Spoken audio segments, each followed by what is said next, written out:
Hello everyone, welcome to Shiri commerce YouTube channel. So ಇವತ್ತಿನ video ಅಲ್ಲಿ ನಾನು ಏನು ಶೇರ್ ಮಾಡ್ತಾ ಇದ್ದೀನಿ ಅಂತ ಹೇಳಿದ್ರೆ accounting theory, financial accounting. So ಇದು ಮೇಜರ್ ಪಾರ್ಟ್. ಇದರಲ್ಲಿ ತುಂಬಾ ಕ್ವೆಶನ್ಸ್ನ ನಾವು ಎಕ್ಸ್ಪೆಕ್ಟ್ ಮಾಡ್ಬೋದು. ಎಂ.ಕಾಮ್, PG, CET ಆಗಿರ್ಬೋದು ಅಥವಾ KCET, NET, ಅದಕ್ಕೆಲ್ಲ ಇದರಲ್ಲಿ ತುಂಬಾ ಕ್ವೆಶನ್ಸ್ ಬರೋಂಥದ್ದು, 5 to 10 ಕ್ವೆಶನ್ಸ್ ಬರೋಂಥದ್ದು. ಸೊ ಈ ಪಾರ್ಟ್ನ ನೀವು ಕಾನ್ಸಂಟ್ರೇಟ್ ಮಾಡಬೇಕು.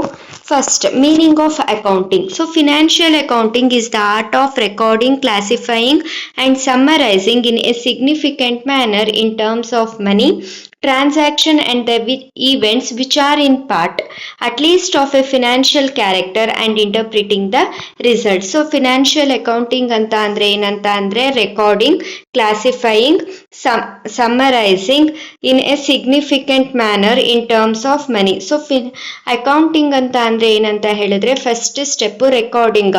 ನಾವು ಬಿಸ್ನೆಸ್ ಟ್ರಾನ್ಸಾಕ್ಷನ್ಸ್ನ ರೆಕಾರ್ಡ್ ಮಾಡಬೇಕು, ಅದನ್ನ ಐಡೆಂಟಿಫೈ ಮಾಡಿ, ಕ್ಲಾಸಿಫೈ ಮಾಡಿ, ಸಮ್ಮರೈಸ್ ಮಾಡಿ, ಅದರದ್ದು ರಿಸಲ್ಟ್ ಏನಿದೆ ಅಂತ ಹೇಳಿ ಅದನ್ನ ಬೇರೆಯವರಿಗೆ ಕಮ್ಯುನಿಕೇಟ್ ಮಾಡೋಂಥದ್ದು. ಅಂತ ಅಂದ್ರೆ whether we are earning the profit or loss, how much we are earning the profit ಅಂತ ಹೇಳಿ ನೀಡಿ ಪರ್ಸನ್ಸ್ಗೆ ನಾವೇನು ಇಂಟರ್ಪ್ರಿಟ್ ಮಾಡ್ತೀವಿ ಅದನ್ನ ನಾವೇನಂತ ಹೇಳ್ತೀವಿ, ಫಿನಾನ್ಷಿಯಲ್ ಅಕೌಂಟಿಂಗ್ ಅಂತ ಹೇಳ್ತೀವಿ. ಸೊ ಈ ಫಿನಾನ್ಷಿಯಲ್ ಅಕೌಂಟಿಂಗ್ ಅಲ್ಲಿ by going the definition only we can there are certain steps ಅಥವಾ ಪ್ರೋಸೆಸ್ ಇರೋ ಅಂಥದ್ದು. ಯಾವ್ದ್ಯಾವುದು ಅಂತ ಹೇಳಿದ್ರೆ ಐಡೆಂಟಿಫೈಯಿಂಗ್, ಮೆಷರಿಂಗ್, ರೆಕಾರ್ಡಿಂಗ್, ಕಮ್ಯುನಿಕೇಟಿಂಗ್ ಅಂತ ಹೇಳಿ ಏನು ಬರುತ್ತೆ, ಡಿಫ್ರೆಂಟ್ ಪ್ರೋಸೆಸ್ ಆಫ್ ಅಕೌಂಟಿಂಗ್ ಬರೋಂಥದ್ದು. ಸೊ ಅದರಲ್ಲಿ ಫಸ್ಟ್ ಪ್ರೋಸೆಸ್ ಯಾವುದು ಅಂತ ಅಂದ್ರೆ identifying the transactions and the events. So ಇಲ್ಲಿ ನೀವೇನ್ ಮಾಡ್ತಿದ್ದೀರಾ, 2 ಇಂಪಾರ್ಟೆಂಟ್ ಟರ್ಮ್ಸ್ನ ನೋಡ್ತಾ ಇದ್ದೀರಾ. ಯಾವ್ದ್ಯಾವುದು, ಟ್ರಾನ್ಸಾಕ್ಷನ್ಸ್ ಮತ್ತೆ ಈವೆಂಟ್ಸ್ನ ಐಡೆಂಟಿಫೈ ಮಾಡಬೇಕು. ಯಾವ ಥರ ಐಡೆಂಟಿಫೈ ಮಾಡ್ತೀರಾ ಅಂತ ಹೇಳಿದ್ರೆ, for example, if A person purchase A car for personal use ಅಂತ ಹೇಳಿದ್ರೆ, ಎ ಅನ್ನೋ ವ್ಯಕ್ತಿ ಒಂದು ಕಾರ್ನ ಪರ್ಚೇಸ್ ಮಾಡ್ತಾನೆ, ಅದನ್ನ ಏನಕ್ಕೆ ಯೂಸ್ ಮಾಡ್ತಾ ಇದ್ದಾನೆ, ಪರ್ಸನಲ್ ಯೂಸ್ಗೆ ಯೂಸ್ ಮಾಡ್ತಾ ಇದ್ದಾನೆ. ಸೊ ಇಲ್ಲಿ ಒಂದು ಟ್ರಾನ್ಸಾಕ್ಷನ್ ಅಕ್ಕರ್ ಆಗಿದೆ. ಆದ್ರೆ ಇಲ್ಲಿ ನೀವು ಐಡೆಂಟಿಫೈ ಮಾಡ್ಬೇಕಾಗಿರೋದೇನು, ಅದು ಬಿಸ್ನೆಸ್ಗೆ ಅವ್ನು ತಗೊಂಡಿದ್ದಾನ ಅಂತ. If he purchases it for business means you have to record in your book, otherwise it should not be recorded in your book. So ಇಲ್ಲಿ ಅವನು ಅವನ್ ಪರ್ಸನಲ್ ಯೂಸಿಗೆ ತಗೊಳ್ತಾ ಇರೋದ್ರಿಂದ ಅದು ಬಿಸ್ನೆಸ್ ಟ್ರಾನ್ಸಾಕ್ಷನ್ ಅಲ್ಲ. ಸೊ ಹಾಗಾಗಿ ಅದನ್ನ ನಾವು ರೆಕಾರ್ಡ್ ಮಾಡಲ್ಲ. And then it is an art of recording business transaction. So first ನಾವೇನ್ ಮಾಡ್ತೀವಿ, ಆ ಟ್ರಾನ್ಸಾಕ್ಷನ್ ಬಿಸ್ನೆಸ್ನ ಅಲ್ವಾ ಅಂತ ಐಡೆಂಟಿಫೈ ಮಾಡ್ತೀವಿ. If it is a business transaction then we record the transaction. So ಆ ರೆಕಾರ್ಡಿಂಗ್ ಮಾಡೋ ಅಂತಹ ಪ್ರೋಸೆಸ್ನ ನಾವೇನಂತ ಹೇಳ್ತೀವಿ ಅಂತ ಅಂದ್ರೆ ಜರ್ನಲ್ಸ್ ಅಂತ ಹೇಳ್ತೀವಿ. ದೆನ್ ರೆಕಾರ್ಡ್ ಮಾಡಿದ್ಮೇಲೆ ಕ್ಲಾಸಿಫೈ ಮಾಡ್ತೀವಿ. Classify, third step is it is the art of classifying business transaction. So next ಏನ್ ಮಾಡ್ತೀವಿ, classify means grouping the certain transactions in under certain characteristics ಅಥವಾ grouping of similar characteristics items under the single head. ಅಂತ ಅಂದ್ರೆ ಯಾವ್ದೆಲ್ಲ ಒಂದೇ ತರದ transactions ಇರುತ್ತೆ ಅದನ್ನ ನಾವು ಒಂದ್ ಹೆಡ್ ಅಲ್ಲಿ ನಾವು ರೆಕಾರ್ಡ್ ಕ್ಲಾಸಿಫೈ ಮಾಡಿ ಒಂದ್ ಕಡೆ ಇಡ ಅಂತದನ್ನ ನಾವೇನಂತ ಹೇಳ್ತೀವಿ, ಕ್ಲಾಸಿಫೈಯಿಂಗ್ ಅಂತ ಹೇಳ್ತೀವಿ. ಫಾರ್ ಎಕ್ಸಾಂಪಲ್, ಈಗ ನಾವು ಗ್ರಾಸರೀಸ್ ತಗೊಂಡ್ಬಂದಾಗ ವೆಜಿಟೇಬಲ್ಸ್ ಅಂತ ಹೇಳಿದ್ರೆ ಡಿಫ್ರೆಂಟ್ ವೆಜಿಟೇಬಲ್ಸ್ನ ತಂದಿರ್ತೀವಿ. ಅದರಲ್ಲಿ ಕ್ಯಾರೆಟ್, ರ್ಯಾಡಿಶ್, ಚಿಲ್ಲಿಸ್ ಆ ಥರ ಡಿಫ್ರೆಂಟ್ ತಂದಿರೋದನ್ನ ಅದನ್ನ ನಾವು ಗ್ರೂಪ್ ಹೆಂಗ್ ಮಾಡ್ತೀವಿ ಆ ಥರದನ್ನ ನಾವೇನಂತ ಹೇಳ್ತೀವಿ, ಕ್ಲಾಸಿಫೈಯಿಂಗ್ ದಿ ಟ್ರಾನ್ಸಾಕ್ಷನ್ಸ್ ಅಂತ ಹೇಳ್ತೀವಿ. ಈ ಕ್ಲಾಸಿಫಿಕೇಶನ್ ಆಫ್ ಟ್ರಾನ್ಸಾಕ್ಷನ್ಸ್ನ ನಾವು ಪ್ರೋಸೆಸ್ನ ನಾವೇನಂತ ಹೇಳ್ತೀವಿ ಅಕೌಂಟಿಂಗ್ ಟರ್ಮ್ಸ್ ಅಲ್ಲಿ ಅಂದ್ರೆ ಲೆಡ್ಜರ್ ಅಂತ ಹೇಳ್ತೀವಿ. For example, paying of rent ಅದನ್ನ ರೆಂಟ್ ಅಕೌಂಟ್ ಅಲ್ಲಿ ಬರಿತೀವಿ. ಪರ್ಚೇಸಿಂಗ್ ಆಫ್ ಗೂಡ್ಸ್ ಅದೆಲ್ಲ ಪರ್ಚೇಸಸ್ ಟ್ರಾನ್ಸಾಕ್ಷನ್. ಸೇಲ್ಸ್ ಅದೆಲ್ಲ ಸೇಲ್ಸ್ ರಿಲೇಟೆಡ್ ಟ್ರಾನ್ಸಾಕ್ಷನ್ಸ್, ಟೋಟಲ್ಸ್ ಆ ಥರ ಕ್ಲಾಸಿಫೈ ಮಾಡೋ ಅಂಥದ್ದು.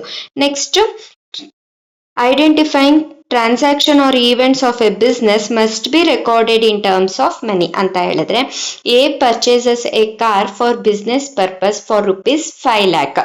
ಸೊ ಇಲ್ಲಿ ಏನು, ಎ ಅನ್ನೋನು ಒಂದು ಕಾರ್ನ ತಗೋತಾ ಇದ್ದಾನೆ ಏನಕ್ಕೆ, ಬಿಸ್ನೆಸ್ ಪರ್ಪಸ್ಗೆ. ಸೊ ಇಲ್ಲಿ ಫಸ್ಟ್ ನಾವೇನು ಐಡೆಂಟಿಫೈ ಮಾಡ್ತಾ ಇದ್ದೀವಿ, whether the transaction is related to business or what.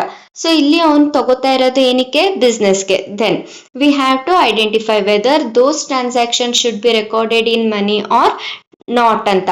S, it can be recorded in terms of money because the car is purchasing for a value of rupees 5 lakh. So 5 lakh ಅನ್ನೋದನ್ನ ಏನು ನೀವು ಮನಿಯಲ್ಲಿ measure ಮಾಡ್ಬೋದು. So ಹಾಗಾಗಿ ಆ ಟ್ರಾನ್ಸಾಕ್ಷನ್ಸ್ನ ನೀವು ನಿಮ್ಮ accounts ಅಲ್ಲಿ record ಮಾಡ್ಕೋಬಹುದು.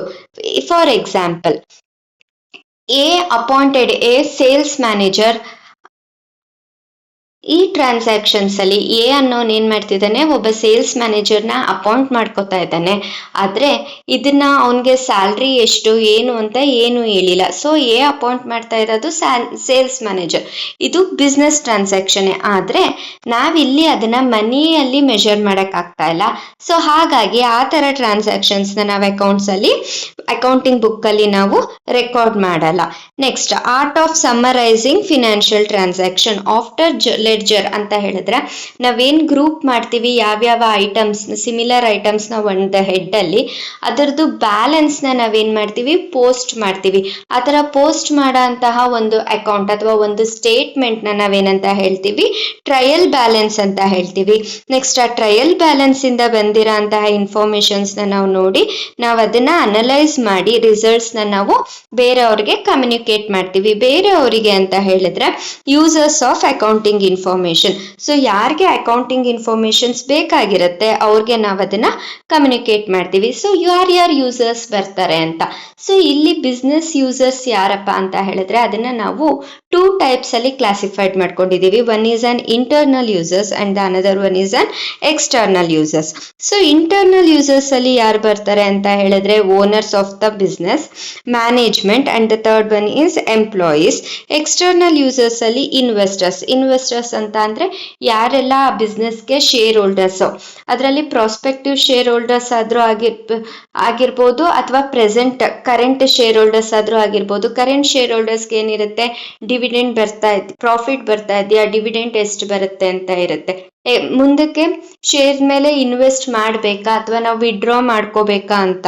And then creditors means the person whose money to the ಬಿಸ್ನೆಸ್ಗೆ ಯಾರು ಮನಿನ ಕೊಟ್ಟಿರ್ತಾರೆ ಅವ್ರನ್ನ ನಾವೇನಂತ ಹೇಳ್ತೀವಿ, ಕ್ರೆಡಿಟಾರ್ಸ್ ಅಂತ ಹೇಳ್ತೀವಿ.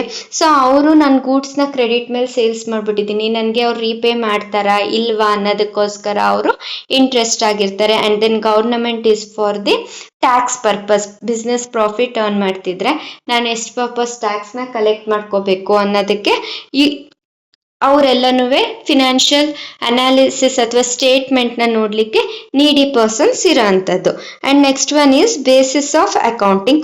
ಸೊ ಇಲ್ಲಿ ಬೇಸಿಸ್ ಆಫ್ ಅಕೌಂಟಿಂಗ್ ಅಂತ ಹೇಳಿದ್ರೆ, ನಾವು ಅಕೌಂಟಿಂಗ್ನ 3 ಬೇಸಿಸ್ ಆಗಿ ಡಿವೈಡ್ ಮಾಡಿರ್ತೀವಿ ಅಂತ ಹೇಳಿದ್ರೆ, ಒಂದು cash basis, next one is accrual basis and the third one is hybrid or mixed basis. Cash basis. So cash basis ಅಲ್ಲಿ ಏನಂತ ಹೇಳಿದ್ರೆ, only the cash transactions are recorded ಅಂತ ಹೇಳಿದ್ರೆ, only cash payments and the cash receipts ನ ಮಾತ್ರ ನಾವಿಲ್ಲಿ record ಮಾಡ್ತೀವಿ.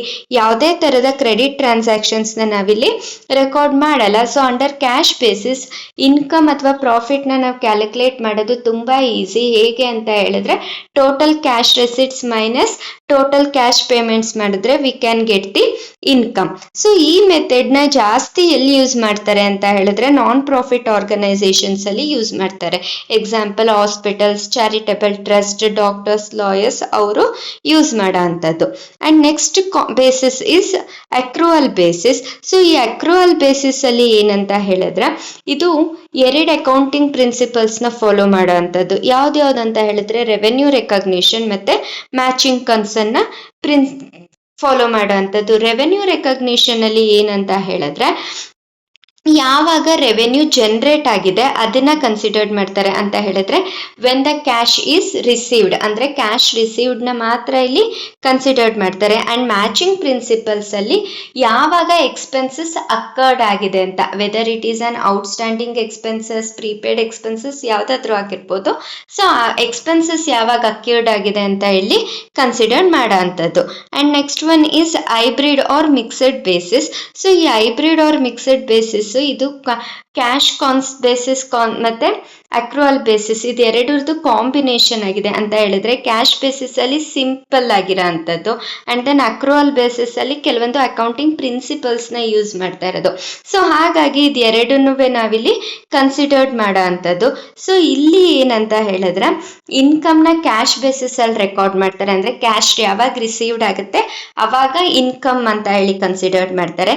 Expenses ನ ಇಲ್ಲಿ ಅಕ್ರೂವಲ್ ಬೇಸಿಸ್ ಅಂದ್ರೆ ಎಕ್ಸ್ಪೆನ್ಸಸ್ ಯಾವಾಗ ಅಕರ್ಡ್ ಆಗುತ್ತೆ, whether you paid or not, ನೀವು ಕೊಟ್ಟಿದ್ದೀರ ಕ್ಯಾಶ್ ಪೇಮೆಂಟ್ ಆಗಿದೆಯಾ ಆಗಿಲ್ವಾ ಅದನ್ನ ಕನ್ಸಿಡರ್ ಮಾಡಲ್ಲ. ಎಕ್ಸ್ಪೆನ್ಸಸ್ ಅಕರ್ಡ್ ಆಗಿದ ತಕ್ಷಣ ಅದನ್ನ ರೆಕಾರ್ಡ್ ಮಾಡ್ಕೊಳ್ಳೋ ಅಂಥದ್ದು. ಸೊ ಇದಿಷ್ಟು ಬೇಸಿಸ್ ಆಫ್ ಅಕೌಂಟಿಂಗ್. ಸೊ ಇದರಲ್ಲಿ ಏನಾದ್ರೂ ಇಷ್ಟು ಬೇಸಿಸ್ ಆಫ್ ಅಕೌಂಟಿಂಗ್. ಸೊ ಈ ವಿಡಿಯೋ ಇನ್ಫಾರ್ಮೇಟಿವ್ ಆಗಿದೆ ಅಂತ ಅನ್ಕೊಂಡಿದ್ದೀನಿ. So in case if you like this video, please like my video, please subscribe to my channel. Thank you.